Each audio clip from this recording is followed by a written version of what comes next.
Hello all, welcome to quick learn PSC. ഇന്ന് നമ്മൾ driver എക്സാമിനെ base ചെയ്തുകൊണ്ടുള്ള ഒരു ക്രാഷ് കോഴ്സുമായിട്ടാണ് എത്തിയിരിക്കുന്നത്. ഭരണഘടന, ഇന്ത്യൻ ഭരണഘടന അല്ലെങ്കിൽ ഇന്ത്യൻ കോൺസ്റ്റിറ്റ്യൂഷൻ എന്നുള്ളൊരു ഭാഗമാണ് നമ്മൾ ഡിസ്കസ് ചെയ്യാൻ പോകുന്നത്. നമുക്കറിയാം ഇത് നമ്മുടെ എക്സാമിന് എത്രത്തോളം ഇമ്പോർട്ടൻ്റ് ആയിട്ടുള്ള ഒരു പോർഷനാണ് എന്നുള്ളത്. 6-7 മാർക്കിലുള്ള ക്വസ്റ്റ്യൻസ് ഈ ഒരു ഇന്ത്യൻ ഭരണഘടന എന്നുള്ള പോർഷൻ തന്നെ വരാറുണ്ട്. അത് പഠിച്ചെടുക്കുക എന്നുള്ളത് കുറച്ച് ബുദ്ധിമുട്ടുള്ള കാര്യമാണ്. അപ്പോൾ നമ്മളത് ഈസി ആയിട്ട് പെട്ടെന്ന് ആവശ്യമുള്ള കാര്യങ്ങൾ മാത്രം എക്സാം ഓറിയൻറ്റഡ് ആയിട്ട് മാത്രമാണ് നമ്മൾ ഡിസ്കസ് ചെയ്യുന്നത്. ഭരണഘടന, ആമുഖം, റിട്ടുകൾ, അങ്ങനെയുള്ള മൗലികാവകാശങ്ങൾ, മൗലിക കടമകൾ, അങ്ങനെയുള്ള കുറച്ചധികം കാര്യങ്ങൾ നമുക്ക് ഇതിനകത്ത് പഠിക്കേണ്ടതായിട്ടുണ്ട്. അതെല്ലാം നമ്മൾ ഇന്ന് ഈ ഒരു ക്ലാസ്സിൽ കൂടി കവർ ചെയ്യാൻ പോവുകയാണ്. നിങ്ങൾക്ക് പഠിച്ചെടുക്കാൻ പറ്റുന്നത് പോലെ എളുപ്പമായുള്ള രീതിയിൽ വേണ്ടത് മാത്രമാണ് നമ്മൾ ഡിസ്കസ് ചെയ്യാൻ പോകുന്നത്. അപ്പോൾ പറയുന്ന കാര്യങ്ങൾ മാത്രം നോട്ട് ചെയ്ത് വെച്ച് പഠിക്കുക. അപ്പോൾ നമുക്ക് പെട്ടെന്ന് തന്നെ നമ്മുടെ ക്ലാസ് സ്റ്റാർട്ട് ചെയ്യാം.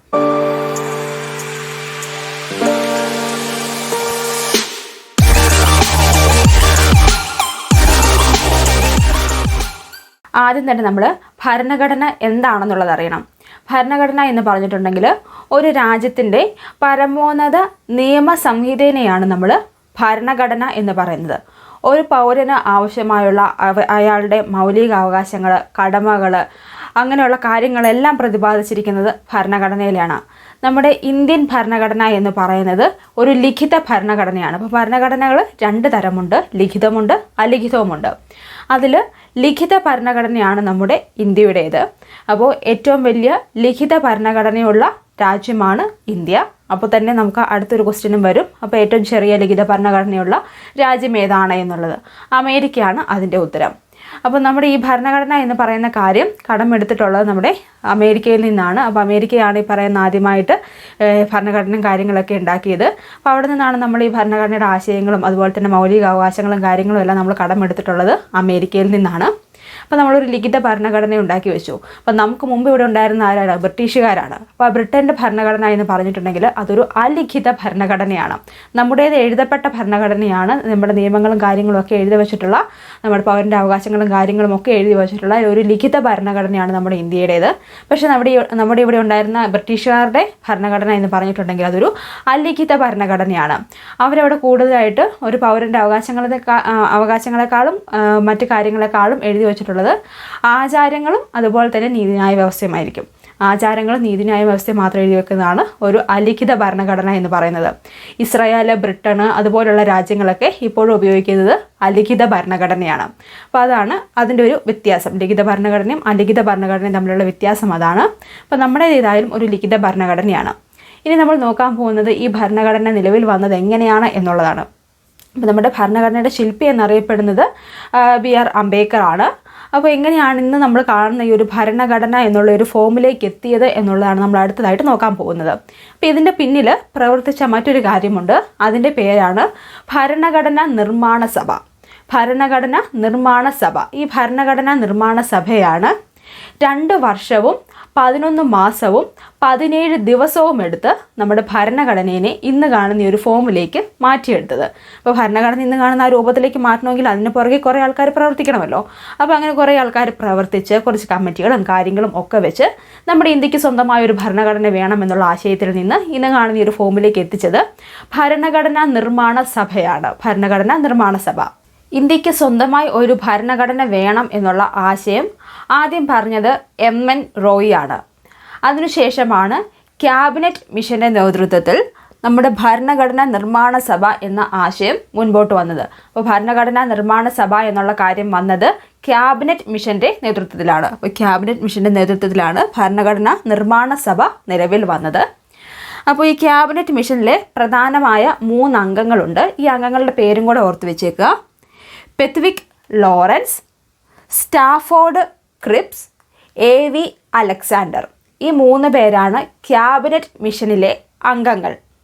ഈ ക്യാബിനറ്റ് മിഷനെ ഭരണഘടനാ നിർമ്മാണ സഭ രൂപീകരിക്കാനായിട്ട് ഇന്ത്യയിലേക്ക് അയച്ചത് ബ്രിട്ടീഷുകാരനായിട്ടുള്ളൊരു പ്രധാനമന്ത്രിയാണ്. ബ്രിട്ടീഷിലെ പ്രധാനമന്ത്രി.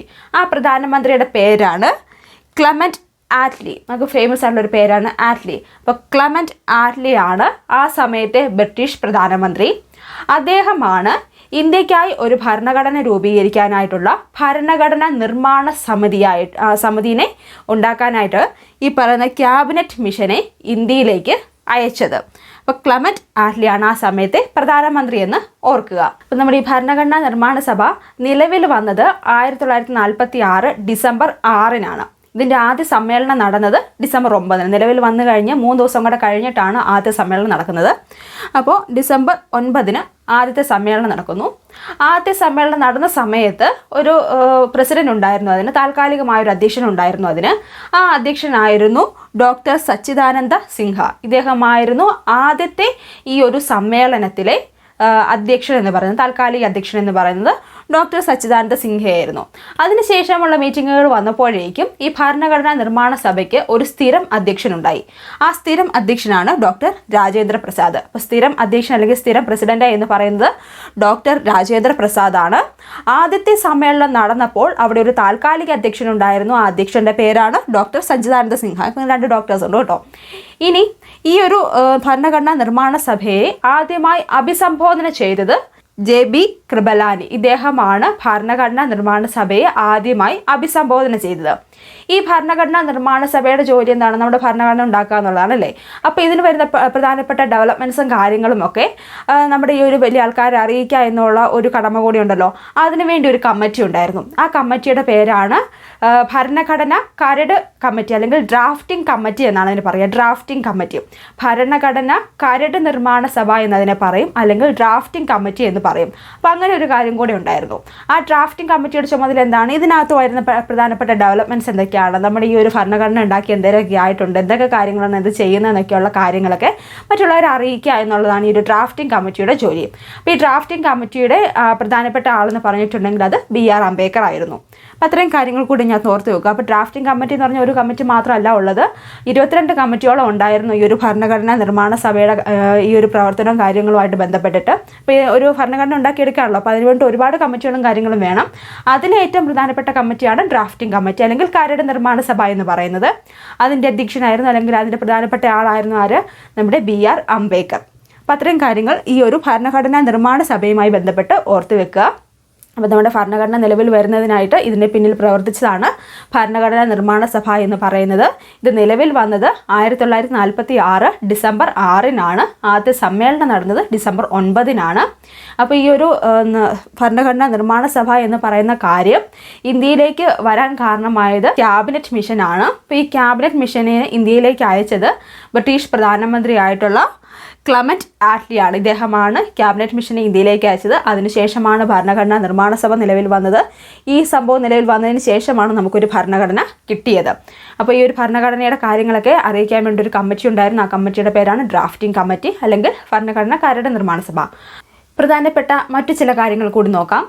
നമ്മുടെ ഭരണഘടന അംഗീകരിക്കപ്പെട്ടത് 1949 നവംബർ 26 അംഗീകരിക്കപ്പെട്ട ദിവസമാണ് പറഞ്ഞത്. 1949 നവംബർ 26 ഭരണഘടന അംഗീകരിക്കപ്പെട്ടത്. ഭരണഘടന നിലവിൽ വന്നത് 1950 ജനുവരി 26 ഭരണഘടന നിലവിൽ വന്നത്. 1950 ജനുവരി 26 ഭരണഘടന നിലവിൽ വന്നു. എത്ര സമയം എടുത്തിട്ടാണ് നിലവിൽ വന്നത്? 2 വർഷം 11 മാസം 17 ദിവസം. ഇതാണ് PSCയുടെ ഉത്തരസൂചിക പ്രകാരമുള്ള ആൻസർ. 18 ദിവസം എന്നൊക്കെ നിങ്ങൾ കണ്ടിട്ടുണ്ടാവും, പല ബുക്ക്ലെറ്റിലും അങ്ങനെയൊക്കെ കാണാറുണ്ട്. പക്ഷേ PSCയുടെ ആൻസർ ഇതാണ്, 2 വർഷം 11 മാസം 17 ദിവസം. ഇത്രയും സമയം എടുത്തിട്ടാണ് നമ്മുടെ ഭരണഘടന 1950 ജനുവരി 26 നിലവിൽ വന്നത്. നിലവിൽ വരുന്ന സമയത്ത് ഈ ഭരണഘടനയിൽ 395 ആർട്ടിക്കിൾ ഉണ്ടായിരുന്നു, 8 ഷെഡ്യൂൾസ് ഉണ്ടായിരുന്നു, 22 പാർട്ടുകൾ ഉണ്ടായിരുന്നു. നിലവിൽ വരുന്ന സമയത്തെ കണക്കാണിത്. എന്നാൽ നിലവിൽ ഇപ്പോൾ 465ഓളം ആർട്ടിക്കിളുകൾ അല്ലെങ്കിൽ അനുച്ഛേദങ്ങൾ ഉണ്ട്. 12 ഷെഡ്യൂളുകൾ അല്ലെങ്കിൽ 12 പട്ടികകളുണ്ട്. 25 പാർട്ടുകൾ അല്ലെങ്കിൽ ഭാഗങ്ങളുണ്ട്. നിലവിലത്തെ കണക്ക് ഇങ്ങനെയാണ്. ഇപ്പം 465ഓളം ആർട്ടിക്കിൾ, 12 ഷെഡ്യൂളുകൾ, 25 പാർട്ടുകൾ. ഇത്രയാണ് ഇപ്പോൾ നമ്മുടെ ഭരണഘടനയിൽ നിലവിലുള്ളത്. അപ്പോൾ നിലവിൽ വന്ന വർഷമാണ് 1950, അംഗീകരിച്ച വർഷമാണ് 1949. ഈ രണ്ടെണ്ണം മാറ്റിക്കളഞ്ഞേക്കലിൽ സ്ഥിരമായി ചോദിക്കാറുള്ള ക്വസ്റ്റ്യനാണ്. അടുത്തതായിട്ട് ഭരണഘടനയിൽ നിന്ന് പഠിക്കേണ്ട അടുത്ത ടോപ്പിക്കാണ് മൗലിക അവകാശങ്ങൾ അല്ലെങ്കിൽ ഫണ്ടമെൻ്റൽ റൈറ്റ്സ് എന്നുള്ള പോർഷൻ. ഫണ്ടമെൻ്റൽ റൈറ്റ്സിനകത്ത് ഈ ഒരു കാര്യം നമ്മൾ കടമെടുത്തിട്ടുള്ളത്, ഇന്ത്യ കടമെടുത്തിട്ടുള്ളത് അമേരിക്കയിൽ നിന്നാണ്. ഈ ഭരണഘടന എന്ന് പറയുന്ന കാര്യം നമുക്കറിയാം, ഏറ്റവും വലിയ ഭരണഘടന, ലിഖിത ഭരണഘടനയാണ് ഇന്ത്യയുടേത്. അതുകൊണ്ട് തന്നെ പല രാജ്യങ്ങളിൽ നിന്നായിട്ട് ഓരോ കാര്യങ്ങൾ കടമെടുത്താണ് നമ്മുടെ ഈ ഭരണഘടന ഉണ്ടാക്കി വെച്ചിരിക്കുന്നത്. അതിൽ മൗലിക അവകാശങ്ങൾ എന്ന് പറയുന്ന കാര്യം കടമെടുത്തിട്ടുള്ളത് അമേരിക്കയിൽ നിന്നാണ്. ഒരു പൗരന് നമ്മുടെ ഭരണഘടന അനുശാസിക്കുന്ന അവകാശങ്ങൾ എന്തൊക്കെയാണ് എന്നുള്ള കാര്യം പ്രതിപാദിച്ചിരിക്കുന്നത് ഈ മൗലിക അവകാശങ്ങൾ എന്നുള്ള ഈ ഒരു ഭാഗത്താണ്. ഇത് ഭരണഘടനയിലെ 3ാമത്തെ പാർട്ടിൽ 12 മുതൽ 35 വരെയുള്ള ആർട്ടിക്കിളിലായിട്ടാണ് ഒരു പൗരന് നമ്മുടെ ഇന്ത്യൻ ഭരണഘടന നൽകുന്ന, ഉറപ്പ് തരുന്ന അവകാശങ്ങളെ പറ്റി പ്രതിപാദിക്കുന്നത്. അപ്പോൾ പാർട്ട് ഓർത്ത് വെക്കുക, പാർട്ട് 3ലാണ് 12 മുതൽ 35 വരെയുള്ള ആർട്ടിക്കിളിലാണ് മൗലിക അവകാശങ്ങളെ പറ്റി പ്രതിപാദിക്കുന്നത്. മൗലിക അവകാശങ്ങളുടെ ശില്പി എന്നറിയപ്പെടുന്നത് സർദാർ വല്ലഭായ് പട്ടേലാണ്. സർദാർ വല്ലഭായ് പട്ടേൽ. അതുപോലെ തന്നെ ഇന്ത്യയുടെ മാഗ്ന കാർട്ട, ഭരണഘടനയുടെ ആണിക്കല്ല്, ഇങ്ങനെയൊക്കെ അറിയപ്പെടുന്നത് നമ്മുടെ മൗലിക അവകാശങ്ങളാണ്. ഇന്ത്യയുടെ മാഗ്ന കാർട്ട, അതുപോലെ തന്നെ ഭരണഘടനയുടെ ആണിക്കല്ല്, ഇങ്ങനെയൊക്കെ അറിയപ്പെടുന്നത് മൗലിക അവകാശങ്ങളാണ്. ഈ മൗലിക അവകാശങ്ങൾ നിലവിൽ വന്ന സമയത്ത് 7 എണ്ണം ഉണ്ടായിരുന്നു. 7 മൗലികാവകാശങ്ങൾ ഉണ്ടായിരുന്നു. നിലവിൽ ഇപ്പോൾ 6 എണ്ണമേ ഉള്ളൂ. അതിലൊരെണ്ണത്തിനെ എടുത്ത് മാറ്റിക്കളഞ്ഞു. ആ എടുത്ത് മാറ്റിയതാണ് സ്വത്തവകാശം എന്ന് പറഞ്ഞിട്ടുള്ള മൗലികാവകാശം. അപ്പം നിലവിലിപ്പോൾ സ്വത്തവകാശം എന്ന് പറഞ്ഞിട്ടുണ്ടെങ്കിൽ അതൊരു മൗലിക അവകാശമല്ല, മറിച്ച് അതൊരു നിയമാവകാശമാണ്. അപ്പോൾ പ്രധാനപ്പെട്ട 6 മൗലിക അവകാശങ്ങളാണ് ഇപ്പോൾ ഭരണഘടനയിലുള്ളത്. 1978 44ാം ഭേദഗതി പ്രകാരമാണ് ഈ സ്വത്തവകാശം എന്ന് പറയുന്ന കാര്യത്തിനെ മൗലിക അവകാശത്തിൽ നിന്ന് എടുത്ത് മാറ്റിയത്. 1978 44ാം ഭേദഗതി പ്രകാരമാണ് സ്വത്തവകാശം മൗലിക അവകാശം അല്ലാതായി മാറിയത്. ഇപ്പോൾ സ്വത്തവകാശം എന്നുള്ളത് ഒരു നിയമ അവകാശമാണ്. ആ നിയമാവകാശം എന്നുള്ള ഒരു ഭാഗത്താണ് ഇപ്പോൾ അതിനെപ്പറ്റി പ്രതിപാദിച്ചിട്ടുള്ളത്. സ്വത്തവകാശത്തെ പ്രതിപാദിച്ചിരുന്നത് 31ാമത്തെ ആർട്ടിക്കിളിലായിരുന്നു. ഇവിടെ 35 വരെയുള്ള ആർട്ടിക്കിൾ ഉണ്ടെന്ന് പറഞ്ഞില്ലേ, ഇതിൽ 31ാമത്തെ ആർട്ടിക്കിളിലായിരുന്നു സ്വത്തവകാശത്തെ പറ്റി പ്രതിപാദിച്ചിരുന്നത്. അത് കഴിഞ്ഞ് നമ്മൾ അതിനെ എടുത്ത് മാറ്റിയല്ലോ. എടുത്ത് മാറ്റിയപ്പോൾ 12ാമത്തെ ഭാഗത്തേക്കാണ് അതിനെടുത്ത് മാറ്റിയത്. അപ്പോൾ പാർട്ട് 3 31ാമത്തെ ആർട്ടിക്കിളിലായിട്ട് നമ്മുടെ സ്വത്തവകാശം അങ്ങനെ കിടക്കുകയായിരുന്നു. അതിനെ അവിടെ നിന്ന് എടുത്ത് മാറ്റി വെച്ചു. എങ്ങോട്ടേക്ക് എടുത്ത് മാറ്റി വെച്ചു? 12ാമത്തെ പാർട്ടിലേക്ക് എടുത്ത് മാറ്റി വെച്ചു. അവിടെ ഏത് ആർട്ടിക്കിളിലാണ്? Article 300A. ഈ ഒരു ഭാഗത്തേക്കാണ് നമ്മുടെ സ്വത്തവകാശത്തെ എടുത്ത് മാറ്റി വെച്ചിരിക്കുന്നത്. ഇപ്പോൾ സ്വത്തവകാശം എന്താണ്? ഒരു നിയമാവകാശമാണ്. ഉണ്ട് അവിടെ ആൾ. അപ്പോൾ ഇവിടെ നമ്മുടെ മൗലികാവകാശമായിട്ട് കിടക്കുകയായിരുന്നു. അവിടെ നിന്ന് അതിനെ എടുത്ത് മാറ്റിയിട്ട് നിയമാവകാശമൊക്കെ എടുത്ത് മാറ്റി വെച്ചു. അപ്പോൾ ഈ ഒരു സംഭവം മാറ്റിയ സമയത്ത് ഇന്ത്യൻ പ്രധാനമന്ത്രി എന്ന് പറയുന്നത് മൊറാർജി ദേശായി ആയിരുന്നു. ആ കാര്യം കൂടി ഈ ഭാഗത്തിൻ്റെ കൂടെ ഒന്ന് ഓർത്ത് വെച്ചേക്ക് കേട്ടോ. അപ്പോൾ നമുക്ക് 6 മൗലികാവകാശങ്ങളുണ്ട് ഇപ്പോൾ നിലവിൽ. ആദ്യം വന്നപ്പോൾ തുടങ്ങിയ സമയത്ത് 7 എണ്ണമായിരുന്നു ഉണ്ടായിരുന്നത്. അതിൽ സ്വത്തവകാശം എടുത്ത് മാറ്റി. അപ്പോൾ ആ മാറ്റിയ വർഷം ഓർത്ത് വെക്കുക, ഭേദഗതി ഓർത്ത് വെക്കുക, അവിടുന്ന് ഏത് പാർട്ടിലേക്കാണ് മാറ്റിയത്, ഏത് ആർട്ടിക്കിളിലാണ് ഇപ്പോൾ അത് പ്രതിപാദിച്ചിരിക്കുന്നത്, അത് എന്ത് അവകാശമാണ്? നിയമാവകാശമാണ്. ഇത്തരം കാര്യങ്ങൾ നോട്ട് ചെയ്ത് വെക്കുക, ഇമ്പോർട്ടൻ്റ് ആണ്. അപ്പോൾ ഇത്തരം കാര്യങ്ങളാണ് നമ്മുടെ മൗലികാവകാശങ്ങളെ പറ്റിയുള്ളത്. പിന്നെ മൗലികാവകാശങ്ങളെ പറ്റിയുള്ള ഡീറ്റെയിൽഡ് ആയിട്ടുള്ള ഒരു ക്ലാസ് നമ്മൾ നമ്മുടെ യൂട്യൂബ് ചാനലിൽ ഓൾറെഡി ചെയ്തിട്ടിട്ടുണ്ട്. അപ്പോൾ അതിൻ്റെ ലിങ്കും കാര്യങ്ങളൊക്കെ നമ്മൾ കൊടുത്തേക്കാം. അപ്പോൾ ഇതിനെപ്പറ്റിയുള്ള ഡൗട്ട്സും കാര്യങ്ങളൊക്കെ ആ ഒരു വീഡിയോ കണ്ടു കഴിയുമ്പോൾ നിങ്ങൾക്ക് മനസ്സിലാവും. അത് കോഡ് വെച്ചിട്ടാണ് നമ്മൾ പറഞ്ഞിരിക്കുന്നത്. ഏതൊക്കെ മൗലികാവകാശം ഉണ്ട് എന്നുള്ള കാര്യമൊക്കെ നമ്മൾ കോഡ് വെച്ച് പറഞ്ഞിട്ടുണ്ട്. അപ്പോൾ നിങ്ങൾ ആ വീഡിയോ ഒന്ന് കണ്ടു നോക്കുക. അപ്പം ഞാനിത് കൂടുതലായിട്ട് ഡീറ്റെയിൽ ആയിട്ട് ഇപ്പോൾ ഇവിടെ പറയുന്നില്ല. ഇത്തരം കാര്യങ്ങളൊക്കെ നിങ്ങൾക്ക് ഈ ഒരു ഡ്രൈവർ എക്സാമിന് അറിഞ്ഞിരിക്കേണ്ട കാര്യങ്ങൾ ഞാനിവിടെ പറഞ്ഞിട്ടുണ്ട്. കൂടുതൽ ഡീറ്റെയിൽഡ് ആയിട്ടുള്ള കാര്യങ്ങൾ ആ വീഡിയോയിലും പറഞ്ഞിട്ടുണ്ട്. അപ്പോൾ നിങ്ങൾ അതൊന്ന് കണ്ടു നോക്കണം കേട്ടോ. നമ്മുടെ മൗലിക അവകാശങ്ങളിൽ 6 മൗലിക സ്വാതന്ത്ര്യങ്ങളെ പറ്റി കൂടി പ്രതിപാദിക്കുന്നുണ്ട്. 6 മൗലിക സ്വാതന്ത്ര്യങ്ങൾ. അപ്പോൾ ഈ മൗലിക സ്വാതന്ത്ര്യങ്ങൾ ഏതാണെന്നുള്ളതും നമ്മൾ കോഡിലൂടെ തന്നെ പഠിപ്പിച്ചിട്ടുണ്ട്. അതിൻ്റെ ലിങ്കും കൊടുത്തേക്കാം. അപ്പോൾ ആ കോഡിലൂടെ പഠിക്കുകയാണെങ്കിൽ ഏതൊക്കെ ആർട്ടിക്കിളാണ്, എവിടേക്കാണ്, എന്തൊക്കെ സ്വാതന്ത്ര്യങ്ങളാണെന്നുള്ളത് കൃത്യമായിട്ട് ഓർത്തിരിക്കും. അപ്പോൾ അതുകൂടെ നിങ്ങളൊന്ന് കണ്ടു നോക്കണം കേട്ടോ. എങ്കിലും ഞാനിത് പെട്ടെന്ന് പറഞ്ഞു പോവുകയാണ്, അതുകൊണ്ട് ഞാൻ അതിൻ്റെ ലിങ്ക് മാത്രമേ കൊടുക്കുന്നുള്ളൂ കേട്ടോ. അപ്പോൾ നമ്മുടെ 6 മൗലിക സ്വാതന്ത്ര്യങ്ങളുണ്ട്. ആ മൗലിക സ്വാതന്ത്ര്യങ്ങളെ പറ്റി പ്രതിപാദിച്ചിരിക്കുന്നത് ആർട്ടിക്കിൾ 19 മൗലിക അവകാശങ്ങൾ 12 മുതൽ 35 വരെയുള്ള ആർട്ടിക്കിളിലാണ് പറഞ്ഞിട്ടുള്ളത്. ഇതിൽ 19ാമത്തെ ആർട്ടിക്കിളിലാണ് നമ്മുടെ മൗലിക സ്വാതന്ത്ര്യങ്ങളെ പറ്റി പറഞ്ഞിട്ടുള്ളത്. 6 മൗലിക സ്വാതന്ത്ര്യങ്ങളാണ് ഭരണഘടന ഒരു പൗരന് ഉറപ്പ് നൽകുന്നത്. ഇതിൽ പത്രസ്വാതന്ത്ര്യം എന്നുള്ള മൗലിക സ്വാതന്ത്ര്യത്തെപ്പറ്റി പ്രതിപാദിക്കുന്നത് ആർട്ടിക്കിൾ 19 പത്രസ്വാതന്ത്ര്യത്തെപ്പറ്റി പ്രതിപാദിക്കുന്നത് ആർട്ടിക്കിൾ 19 ഈ 19 തന്നെ കുറച്ച് ഡിവിഷൻസ് വരുന്നുണ്ട്. 19A, B, C എന്നൊക്കെ പറഞ്ഞിട്ട് കുറച്ച് ഡിവിഷൻസ് വരുന്നുണ്ട്. അതിൽ 19A പത്രസ്വാതന്ത്ര്യത്തെപ്പറ്റി പറയുക. അപ്പോൾ മൗലിക സ്വാതന്ത്ര്യങ്ങളെ പറ്റി പറഞ്ഞിരിക്കുന്നത് ആർട്ടിക്കിൾ 19 പത്രസ്വാതന്ത്ര്യത്തെപ്പറ്റി പറഞ്ഞിരിക്കുന്നത് ആർട്ടിക്കിൾ 19A.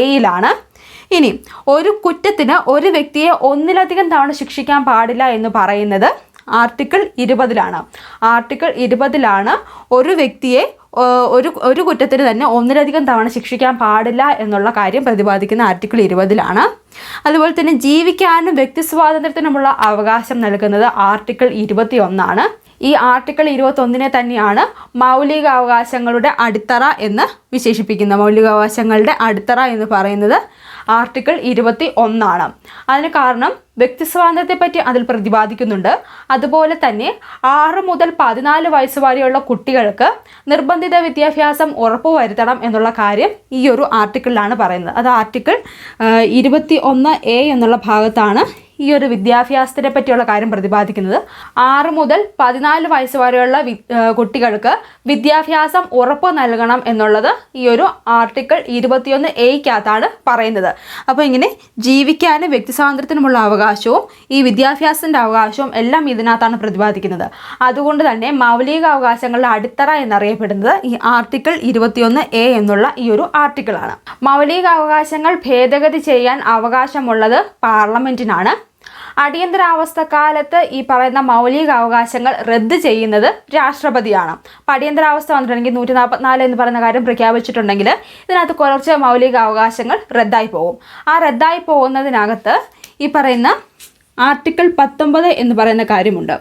ഈ ആർട്ടിക്കിൾ 19 അടിയന്തരാവസ്ഥ വന്നാൽ റദ്ദ് ചെയ്യും. കാരണം പത്രസ്വാതന്ത്ര്യം അങ്ങനെയുള്ള കുറച്ച് കാര്യങ്ങളൊക്കെ ഈ പറയുന്ന അടിയന്തരാവസ്ഥ വന്നിട്ടുണ്ടെങ്കിൽ റദ്ദ് ചെയ്യും. നമുക്കറിയാമല്ലോ, ഇപ്പോൾ ഈ ലോക്ക്ഡൗണും കാര്യങ്ങളൊക്കെ വന്നപ്പോൾ തന്നെ നമുക്കറിയാം അടിയന്തരാവസ്ഥയൊക്കെ പ്രഖ്യാപിച്ച സാഹചര്യങ്ങളൊക്കെ ഉണ്ട്. അപ്പോൾ അങ്ങനെയുള്ള സമയത്ത് ഈ പറയുന്ന ആർട്ടിക്കിൾ 19 എന്ന് പറയുന്നത് റദ്ദ് ചെയ്യും. പക്ഷേ ആർട്ടിക്കിൾ 20, 21 എന്ന് പറയുന്ന ഈ ആർട്ടിക്കിൾ അടിയന്തരാവസ്ഥ വന്നാലും അവിടെ തന്നെ ഉണ്ടാവും, അതിനെ റദ്ദ് ചെയ്യത്തില്ല. ആർട്ടിക്കിൾ 20, 21 എല്ലാം വ്യക്തി സ്വാതന്ത്ര്യങ്ങളെ പറ്റി പ്രതിപാദിക്കുന്ന ആർട്ടിക്കിളുകളാണ്. അപ്പോൾ ഇതൊന്നും നമ്മുടെ അടിയന്തരാവസ്ഥ വന്നാലും റദ്ദായി പോകുന്ന കാര്യങ്ങളല്ല. ആർട്ടിക്കിൾ 21 മൗലികാവകാശങ്ങളുടെ അടിത്തറയാണെന്ന് നമ്മൾ പറഞ്ഞു.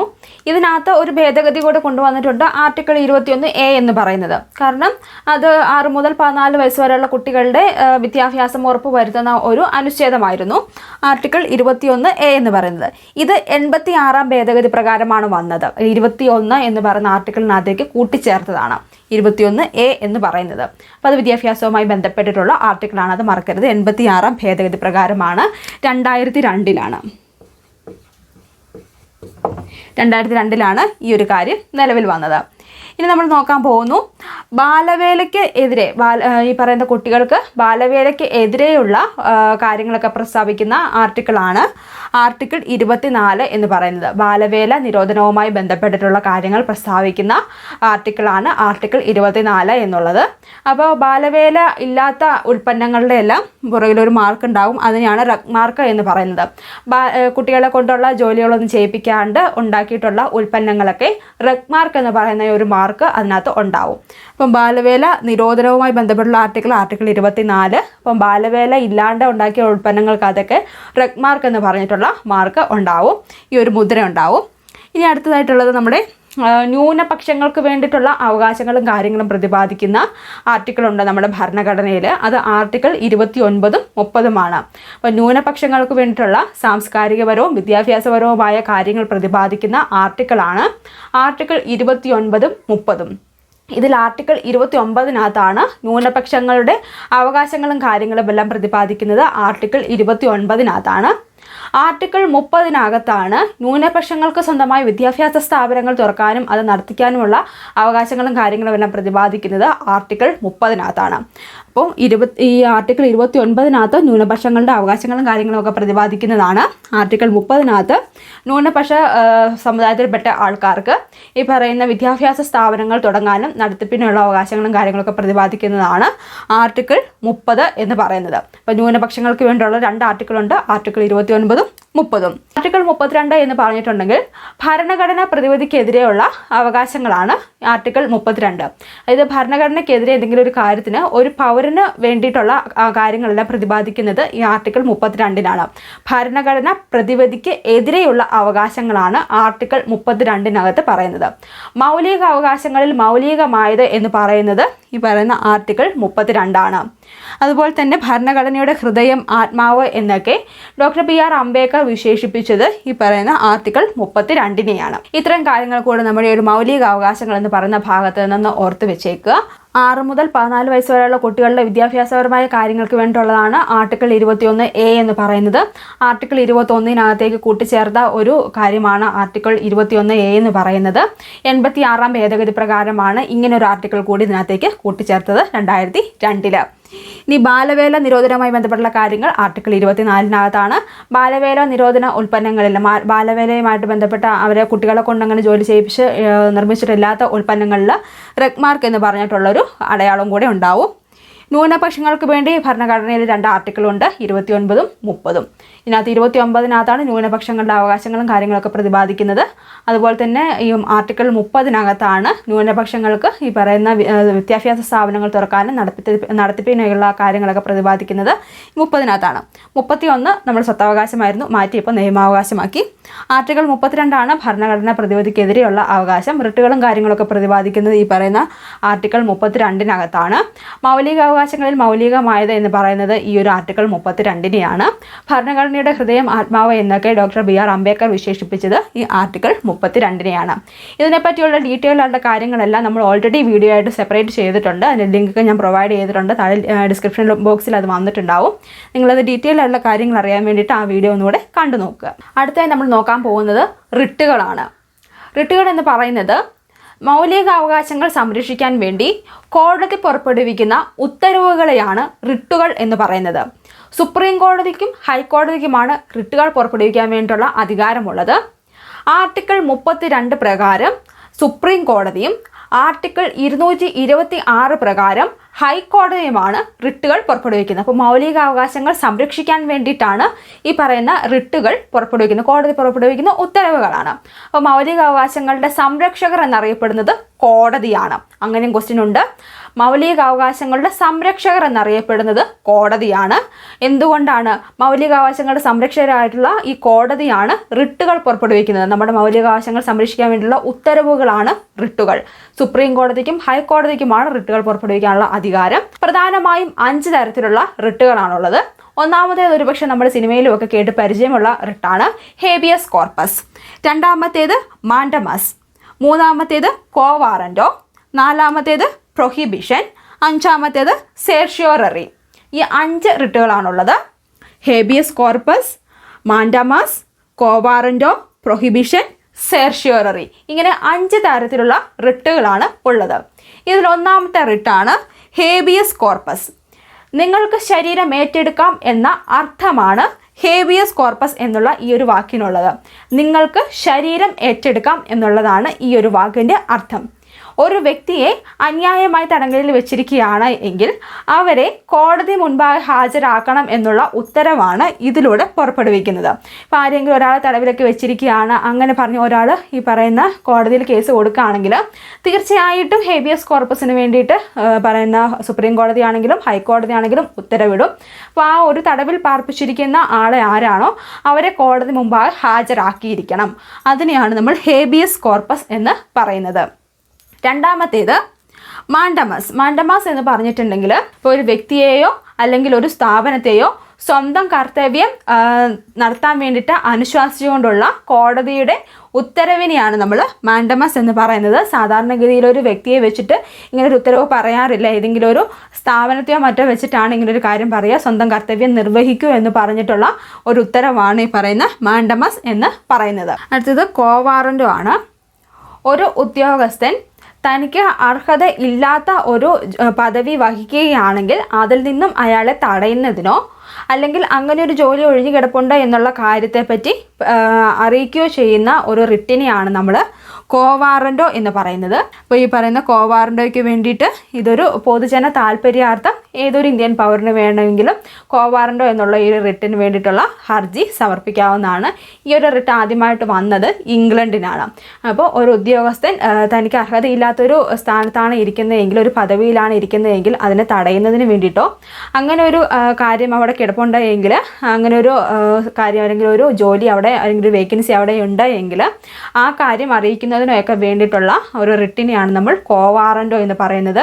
ഹൈക്കോടതിക്കും സുപ്രീം കോടതിക്കും അതുപോലെ തന്നെ പൊതുജന താല്പര്യാർത്ഥം ഏതൊരു ഇന്ത്യൻ പൗരന് വേണമെങ്കിലും ഈ പറയുന്ന റിട്ടിന് മേൽ അവകാശമുണ്ട്. ഇന്ത്യൻ പൗരന് ഈ ഒരു പൊതുജന താല്പര്യാർത്ഥം കോവാറൻഡോ എന്നുള്ള റിട്ടിന് വേണ്ടിയിട്ടുള്ള ഹർജി സമർപ്പിക്കാവുന്നതാണ്. ഈ റിട്ടുകൾ ഹൈക്കോടതിക്ക് സുപ്രീം കോടതിക്കൊക്കെ പുറപ്പെടുവിക്കാൻ പറ്റുന്ന റിട്ടാണ്. അതേപോലെ തന്നെ ഇംഗ്ലണ്ടിലാണ് ആദ്യമായിട്ട് ഈ ഒരു റിട്ട് പുറപ്പെടുവിച്ചിട്ടുള്ളത്. അടുത്ത് പ്രൊഹിബിഷൻ എന്ന് പറഞ്ഞിട്ടുണ്ടെങ്കിൽ ഒരു കീഴ്ക്കോടതി അതിൻ്റെ അധികാര അതിർത്തി ലംഘിക്കുകയോ അല്ലെങ്കിൽ സ്വതന്ത്രമായിട്ടുള്ള ഒരു നീതിന്യായത്തിനെതിരെ പ്രവർത്തിക്കുകയോ ചെയ്തിട്ടുണ്ടെങ്കിൽ അപ്പോൾ മേൽക്കോടതി ആ ഒരു കാര്യത്തിനെ തടയുന്നതിന് വേണ്ടി പുറപ്പെടുവിക്കുന്ന റിട്ടിനെയാണ് നമ്മൾ പ്രൊഹിബിഷൻ എന്ന് പറയുന്നത്. മേൽക്കോടതി കീഴ്ക്കോടതിയിലേക്ക് പുറപ്പെടുവിക്കുന്ന ഒരു റിട്ടാണ് prohibition.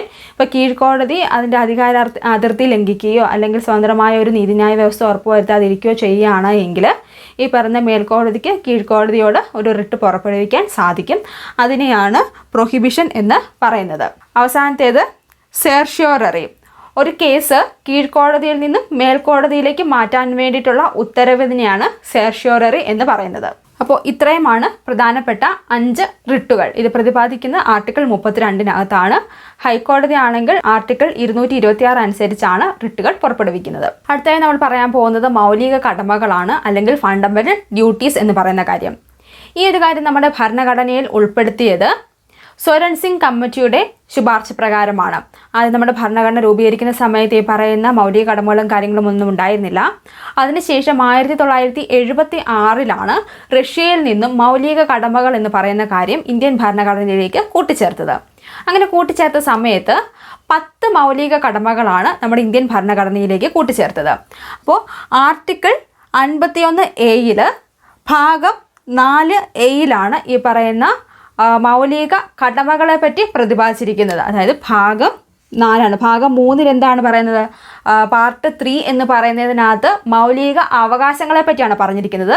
Part 4A part 4A എന്നാണ് പറഞ്ഞിരിക്കുന്നത്, പാർട്ട് 4 എന്നല്ല. പാർട്ട് 4A പറഞ്ഞിരിക്കുന്നത് മൗലിക കടമകളെ പറ്റിയാണ്. ഈ മൗലിക കടമകൾ പ്രതിപാദിച്ചിരിക്കുന്ന ആർട്ടിക്കിൾ ഏതാണ്? ആർട്ടിക്കിൾ 51A എന്നുള്ളതാണ് മൗലിക കടമകൾ പ്രതിപാദിച്ചിരുന്ന ആർട്ടിക്കിൾ. 1976 റഷ്യയിൽ നിന്ന് കടമെടുത്തു. 10 മൗലിക കടമകൾ ഉണ്ടായിരുന്നു. അതിനുശേഷം ഇതിനകത്തേക്ക് ഒരു കടമയെ കൂടി ഉൾപ്പെടുത്തി. 2002 42-ാം ഭേദഗതി പ്രകാരമാണ് ഒരു മൗലിക കടമ കൂടി ഉൾപ്പെടുത്തിയത്. 6 മുതൽ 14 വയസ്സ് വരെയുള്ള കുട്ടികളുടെ വിദ്യാഭ്യാസം ഉറപ്പുവരുത്തേണ്ടത് മാതാപിതാക്കളുടെ കടമയാണെന്ന് പ്രതിപാദിക്കുന്ന ആർട്ടിക്കിളാണ് ആർട്ടിക്കിൾ ഈ ഒരു 51K എന്ന് പറയുന്ന ആർട്ടിക്കിളിലേക്കാണ് അത് കൂട്ടിച്ചേർത്തത് കേട്ടോ. അപ്പോൾ 42-ാം ഭേദഗതി പ്രകാരമാണ് ഈ ഒരു 11-ാമത്തെ കടമ കൂടി ഇതിനകത്തേക്ക് ചേർത്തത്. 11-ാമത്തെ കടമ എന്താണ്? വിദ്യാഭ്യാസവുമായി ബന്ധപ്പെട്ടതാണ്. 6 മുതൽ 14 വയസ്സ് വരെയുള്ള കുട്ടികൾക്ക് വിദ്യാഭ്യാസം ഉറപ്പുവരുത്തേണ്ടത് മാതാപിതാക്കളുടെ കടമയാണെന്ന് പറഞ്ഞിട്ടാണ് ആ ഒരു കടമ കൂടി ഇതിനകത്തേക്ക് ഉൾപ്പെടുത്തിയത്. അങ്ങനെ ഇപ്പോൾ 11 മൗലിക കടമകളുണ്ട്. 2002 42-ാം ഭേദഗതി പ്രകാരമാണ് ഇങ്ങനെ ഒരു മൗലിക കടമ കൂട്ടിച്ചേർത്തത്. അത് പ്രതിപാദിച്ചിരിക്കുന്നത് ആർട്ടിക്കിൾ 51K പ്രതിപാദിച്ചിട്ടുള്ളത്. അങ്ങനെ 11 മൗലിക കടമകളുണ്ട്. സ്വരൺ സിംഗ് കമ്മിറ്റിയുടെ നിർദ്ദേശപ്രകാരമാണ് അല്ലെങ്കിൽ ശുപാർശ പ്രകാരമാണ് മൗലിക കടമകൾ കൂടി ഇന്ത്യൻ ഭരണഘടനയിലേക്ക് ഉൾപ്പെടുത്തിയത്. ഇനി ഓർത്തിരിക്കേണ്ട മറ്റൊരു ആർട്ടിക്കിളും കൂടെ പറഞ്ഞേക്കാം. 51G എന്ന് പറയുന്ന ആർട്ടിക്കിൾ ഉണ്ട്. ഈ ആർട്ടിക്കിളിൽ പറഞ്ഞിരിക്കുന്നത് പരിസ്ഥിതി സംരക്ഷണ മൗലിക കടമയാണ് എന്നുള്ളതാണ്. അപ്പം G എന്ന് പറഞ്ഞിട്ടുണ്ടെങ്കിൽ G ഫോർ ഗ്രീൻ എന്ന മറ്റോ ഓർത്തിരിക്കുക. എന്തായാലും ആർട്ടിക്കിൾ 51G പരിസ്ഥിതി സംരക്ഷണ മൗലിക കടമയാണെന്ന് പറയുന്നത്. 51AK എന്താണ്? വിദ്യാഭ്യാസത്തിനെ പറ്റിയുള്ള മൗലിക കടമ പറഞ്ഞിരിക്കുന്നത്. 51A മൗലിക കടമകളെ പറ്റി പ്രതിപാദിച്ചിരിക്കുന്നത്. ഇപ്പം നമ്മൾ ഈ പറഞ്ഞ 6 മുതൽ 14 വയസ്സ് വരെയുള്ള ഈ വിദ്യാഭ്യാസത്തിൻ്റെ കാര്യം അത് നമ്മൾ ഓൾറെഡി ഒരു കുറച്ച് മുമ്പേ നമ്മൾ പറഞ്ഞു നിർത്തിയിരുന്നു. മൗലിക അവകാശങ്ങൾ പറഞ്ഞപ്പോൾ ഈ ഒരു കാര്യം പറഞ്ഞിരുന്നു. ആർട്ടിക്കിൾ 21 എ എന്ന് പറയുന്നതിനകത്തും ഇതേ കാര്യം തന്നെ പ്രതിപാദിച്ചിട്ടുണ്ട്. 6 മുതൽ 14 വയസ്സ് വരെയുള്ള കുട്ടികളുടെ വിദ്യാഭ്യാസം എന്ന് പറഞ്ഞാൽ അത് അവരുടെ മൗലിക അവകാശമാണ് എന്നൊക്കെ പറഞ്ഞിട്ടൊരു കാര്യം അതിനകത്ത് പറഞ്ഞിരുന്നു. അപ്പോൾ അത് മൗലിക അവകാശങ്ങളിലാണ് പറഞ്ഞിരിക്കുന്നത്. അത് ആർട്ടിക്കിൾ 21A ആണ്. അപ്പോൾ ആർട്ടിക്കിൾ 21A പറഞ്ഞിരിക്കുന്നത് മൗലിക അവകാശങ്ങളുടെ കൂടെയാണ് അത് പറഞ്ഞിട്ടുള്ളത്. ഇനി മൗലിക കടമകളുടെ കൂടെ പറഞ്ഞിട്ടുള്ളത് ഏതിനകത്താണ്? 51A മൗലിക കടമകൾക്കകത്ത് ഇതേ കാര്യം തന്നെ പറഞ്ഞിട്ടുള്ളത്. ഇത് മാതാപിതാക്കളുടെ ഉത്തരവാദിത്തമാണെന്നുള്ളത് പറഞ്ഞിട്ടുള്ളത് പറഞ്ഞിട്ടുള്ള ആർട്ടിക്കിൾ 51K പറഞ്ഞിട്ടുള്ളത്. മൗലിക കടമകൾ, ഇത് മൗലിക അവകാശം. രണ്ടും നമ്മൾ മാറിപ്പോകരുത്. നമ്മൾ ഇതിനെപ്പറ്റിയും ഡീറ്റെയിൽഡ് ആയിട്ടുള്ള വീഡിയോയും കാര്യങ്ങളും ചെയ്തിട്ടുണ്ട്. അപ്പോൾ ഏതൊക്കെയാണ് മൗലിക കടമകൾ, അതിൻ്റെ ബാക്കിയുള്ള കാര്യങ്ങളൊക്കെ ആ ഒരു വീഡിയോയ്ക്കകത്തുണ്ട്. അതും കൂടി ഒന്ന് കണ്ടു നോക്കുക. അതിൻ്റെയും ഡീറ്റെയിൽഡ് ആയിട്ടുള്ള കാര്യങ്ങളൊക്കെ നമ്മൾ ഡിസ്ക്രിപ്ഷനകത്ത് കൊടുത്തിട്ടുണ്ട്. അടുത്ത ടോപ്പിക്ക് പൗരത്വം. അപ്പോൾ ഈ ടോപ്പിക്കിലേക്ക് കടക്കുന്നതിന് മുമ്പ് ഞാൻ ഒരിക്കൽ കൂടി ഓർമ്മിപ്പിക്കുകയാണ്, നമ്മുടെ ക്ലാസ്സുകൾ അൺഅക്കാദമിയിലും അവൈലബിൾ ആണ്. അപ്പോൾ നിങ്ങൾക്ക് ഫ്രീ ആയിട്ടുള്ള കോഴ്സുകൾ അറ്റൻഡ് ചെയ്യാൻ വേണ്ടിയിട്ട് ഞാൻ അതിൻ്റെ ഡീറ്റെയിൽസും കാര്യങ്ങളൊക്കെ നമ്മുടെ വീഡിയോയുടെ ഡിസ്ക്രിപ്ഷനകത്ത് കൊടുത്തിട്ടുണ്ട്. ഒരു റെഫറൽ കോഡും കൊടുത്തിട്ടുണ്ട്. ആ കോഡ് യൂസ് ചെയ്തിട്ട് നിങ്ങൾ ക്ലാസ്സിൽ കയറുകയാണെന്നുണ്ടെങ്കിൽ അതിന് നിങ്ങൾക്ക് സബ്സ്ക്രൈബ് ചെയ്യാൻ വേണ്ടിയുള്ള ഓപ്ഷൻ ഉണ്ട്. അങ്ങനെയാണെങ്കിൽ നിങ്ങൾ ഏത് കോഴ്സിനെയാണോ ഫോക്കസ് ചെയ്യുന്നത് അതനുസരിച്ചുള്ളൊരു ക്രാഷ് കോഴ്സ് നിങ്ങൾക്ക് അതിനകത്ത് തിരഞ്ഞെടുക്കാം. ഞാൻ തരുന്ന ആ ഒരു കോഡ് നിങ്ങൾ യൂസ് ചെയ്യുകയാണെന്നുണ്ടെങ്കിൽ അതിനകത്ത് നിങ്ങൾക്ക് 10% ഓഫും കാര്യങ്ങളൊക്കെ കിട്ടും. അപ്പോൾ അതിനെ പറ്റിയുള്ള ഡീറ്റെയിൽഡ് ആയിട്ടുള്ള കാര്യങ്ങൾ നമ്മൾ ഡിസ്ക്രിപ്ഷൻ ബോക്സിൽ കൊടുത്തിട്ടുണ്ട്. നിങ്ങൾ വായിച്ച് നോക്കുക. അപ്പോൾ ഈ കൂടെ ആ ഒരു കാര്യം കൂടെ ഒന്ന് ഓർമ്മിപ്പിച്ചു. പിന്നെ നമ്മൾ പറയാൻ പോകുന്നത് പൗരത്വത്തിനെ കുറിച്ചാണ്. ഏക പൗരത്വം എന്നുള്ള കാര്യം ഇന്ത്യ കടമെടുത്തിരിക്കുന്നത് ബ്രിട്ടനിൽ നിന്നാണ്. ഏക പൗരത്വം എന്ന് പറയുന്ന കാര്യം കടമെടുത്തിട്ടുള്ളത് ബ്രിട്ടനിൽ നിന്നാണ്. ഒരു പൗരന് 5 രീതിയിൽ പൗരത്വം നേടാം. ഇന്ത്യയിൽ 5 രീതിയിൽ പൗരത്വം നേടാം. 3 രീതിയിൽ അത് നഷ്ടപ്പെടുകയും ചെയ്യാം. 5 രീതിയിലാണ് പൗരത്വം നേടാൻ സാധിക്കുക. 3 രീതിയിലാണ് പൗരത്വം നഷ്ടപ്പെടുക. അതുപോലെ തന്നെ ഇന്ത്യയിൽ ഈ പൗരത്വ നിയമം നിലവിൽ വന്നത് 1955 നമ്മുടെ ഭരണഘടന നിലവിൽ വന്നതിന് 5 വർഷത്തിന് ശേഷമാണ് നമ്മുടെ ഈ പൗരത്വ നിയമം എന്ന് പറയുന്ന കാര്യം നിലവിൽ വന്നത്. 1955 നിലവിൽ വന്നത്. അപ്പോൾ കടമെടുത്തിട്ടുള്ളത് ബ്രിട്ടനിൽ നിന്നാണ്. ഈ ഒരു പൗരത്വ നിയമത്തിന് പിന്നീട് ഒരു ഭേദഗതി വന്നു. അത് ഈ അടുത്ത കാലത്താണ്. ഈ 2020 ജനുവരി 10 ഈ പറയുന്ന ഒരു പൗരത്വ നിയമത്തിനൊരു ഭേദഗതി വന്നത്. ആ ഭേദഗതി എന്ന് പറഞ്ഞിട്ടുണ്ടെങ്കിൽ നമ്മുടെ ചുറ്റോട് ചുറ്റും കിടക്കുന്ന 3 മുസ്ലിം രാജ്യങ്ങളുണ്ട്: പാകിസ്ഥാൻ, അഫ്ഗാനിസ്ഥാൻ, ബംഗ്ലാദേശ്. ഇവയിലെ 6 മാത്രമുള്ള വിഭാഗക്കാർക്ക് ഇന്ത്യൻ പൗരത്വം നേടാമെന്നുള്ള അങ്ങനെ ഒരു കാര്യം പ്രതിപാദിക്കുന്നതാണ് ഈ പറയുന്ന പൗരത്വ നിയമത്തിനെതിരെയുള്ള ഒരു ഭേദഗതി എന്ന് പറഞ്ഞിട്ടുള്ള കാര്യം. അപ്പോൾ അതിന് കുറേ കണ്ടീഷൻസും കാര്യങ്ങളൊക്കെ ഉണ്ട്. എന്നിരുന്നാലും ഈ പറയുന്ന 3 രാജ്യങ്ങളിലെ 6 വിഭാഗത്തിലുള്ള മതവിഭാഗത്തിൽപ്പെട്ട ആൾക്കാർക്ക് ഇന്ത്യൻ പൗരത്വം നേടാമെന്നുള്ള കാര്യത്തിനെ പറ്റിയാണ് ഈ പറയുന്ന പൗരത്വ ഭേദഗതി നിയമം എന്ന് പറയുന്ന കാര്യം പ്രതിപാദിക്കുന്നത്. അപ്പോൾ ഇങ്ങനെയുള്ള ഈ ഒരു പൗരത്വ ഭേദഗതിക്ക് അംഗീകാരം ലഭിച്ചത് 2019 ഡിസംബർ 12 ഇതിന് അംഗീകാരം ലഭിച്ചത്.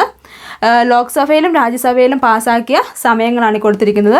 രാജ്യസഭയിലാണെങ്കിൽ 2019 ഡിസംബർ 11 ഇതിനെ പാസ്സാക്കി. അതിനുശേഷം ഡിസംബർ 12 അംഗീകാരം ലഭിച്ചു. ലോക്സഭയിൽ ഡിസംബർ 9 ഇതിനെ പാസ്സാക്കിയത്. അപ്പോൾ ഈ രീതിയിലാണ് അതിൻ്റെ ഓർഡറും കാര്യങ്ങളും പോകുക. അതൊന്ന് നോക്കി വെച്ചേക്കുക. പിന്നീട് ഈ പറഞ്ഞിട്ടുള്ള കാര്യം നിലവിൽ വന്നത് 2020 ജനുവരി 10 അപ്പോൾ അംഗീകാരം കാര്യങ്ങളൊക്കെ കിട്ടിയതിന് ശേഷം ഡിസംബർ 12 ഈ കാര്യത്തിന് അംഗീകാരം ലഭിച്ചതാണ് 2019. പക്ഷേ നിലവിൽ വന്നത് പിറ്റേ വർഷമാണ് 2020 ജനുവരി 10 ഈ കാര്യം നിലവിൽ വന്നിട്ടുള്ളത്. ഇത്രയുമാണ് പൗരത്വം എന്നുള്ള പോർഷനിൽ നമ്മൾ അറിഞ്ഞിരിക്കേണ്ടത്. അപ്പോൾ നമ്മുടെ ഒരു ഡ്രൈവർ ഗ്രേഡ് എക്സാമിന് ഇതിനേക്കാളും കൂടുതൽ ഡെപ്തിൽ കാര്യങ്ങൾ ചോദിക്കാറില്ല. ഇതിനകത്ത് ഇമ്പോർട്ടൻ്റ് ഈ പറയുന്ന പൗരത്വ നിയമവും അതിൻ്റെ ഭേദഗതിയുമാണ്. ഈ വർഷങ്ങളും കൂടിയാണ് ഇതിനകത്ത് നിങ്ങൾ ഓർത്ത് വെക്കേണ്ടത്. അപ്പോൾ പൗരത്വം എന്ന് പറയുന്ന കാര്യം അല്ലെങ്കിൽ ഏക പൗരത്വം എന്ന് പറയുന്ന കാര്യം നമ്മൾ കടമെടുത്തിട്ടുള്ളത് ബ്രിട്ടനിൽ നിന്നാണ്. ഈ പൗരത്വ നിയമം എന്ന് പറയുന്ന കാര്യം നിലവിൽ വന്നത് 1955 ഇതിനൊരു ഭേദഗതി ഈ അടുത്ത കാലത്ത് വന്നു. എപ്പോഴാണ്? 2020 ജനുവരി 10 ഇതിൻ്റെ ഭേദഗതി വന്നത്. ആ ഭേദഗതി എന്താണെന്ന് നമ്മൾ പറഞ്ഞു. ഇനി ഇതിനെ ലോക്സഭ പാസ്സാക്കിയതും രാജ്യസഭ പാസ്സാക്കിയതും ഒടുവിൽ അംഗീകാരം ലഭിച്ചതുമായ വർഷങ്ങളും അതിൻ്റെ ഡേറ്റും കാര്യങ്ങളൊക്കെയാണ് കൊടുത്തിരിക്കുന്നത്. ഏറ്റവും ഒടുവിലാണ് ഈ പറയുന്ന ഭേദഗതി നിലവിൽ വന്നത് 2020 ജനുവരി 10. ആ ഭേദഗതി പ്രകാരം പാകിസ്ഥാൻ, അഫ്ഗാനിസ്ഥാൻ, ബംഗ്ലാദേശ് ഈ 3 രാജ്യങ്ങളിലെ 6 വിഭാഗത്തിലുള്ള മതത്തിൽപ്പെട്ട ആൾക്കാർക്ക് ഇന്ത്യൻ പൗരത്വം നേടാമെന്നുള്ള കാര്യമാണ് ഇതിനകത്ത് പ്രതിപാദിച്ചിരിക്കുന്നത്. അപ്പം വെറുതെ അങ്ങ് പൗരത്വം നേടാമെന്നല്ല, അവർ ഇത്ര കാലം ഇവിടെ താമസിച്ചിരിക്കണമെന്നും അങ്ങനെയൊക്കെയുള്ള കുറേ റൂളും കാര്യങ്ങളൊക്കെ എൻ്റെ പുറകിലുണ്ട്. അപ്പം അത് അങ്ങനെയുള്ള കാര്യങ്ങളൊക്കെയാണ് ഈ പറയുന്ന പൗരത്വ ഭേദഗതി എന്ന് പറയുന്ന നിയമത്തിനകത്ത് പറഞ്ഞിട്ടുള്ളത്. ഇത്തരം കാര്യങ്ങളാണ് നമ്മുടെ പൗരത്വത്തിനെ കുറിച്ച് അറിഞ്ഞിരിക്കേണ്ടത്. ഇന്ത്യൻ ഭരണഘടനയെ സംബന്ധിക്കുന്ന കുറച്ച് കാര്യങ്ങൾ ഇന്ന് ഡിസ്കസ് ചെയ്തു. ഭരണഘടന നിലവിൽ വന്നതും ഭരണഘടനാ നിർമ്മാണ സഭയെ പറ്റിയും റിട്ടുകളെ പറ്റിയും അതുപോലെ മൗലിക അവകാശങ്ങൾ, മൗലിക കടമകൾ, പൗരത്വം, അങ്ങനെയുള്ള കുറേയധികം കാര്യങ്ങൾ നമ്മൾ ഇന്നത്തെ ക്ലാസ്സിൽ ഡിസ്കസ് ചെയ്തു. ഇതുകൊണ്ട് ഭരണഘടന എന്നുള്ള ടോപ്പിക്ക് തീരുന്നില്ല.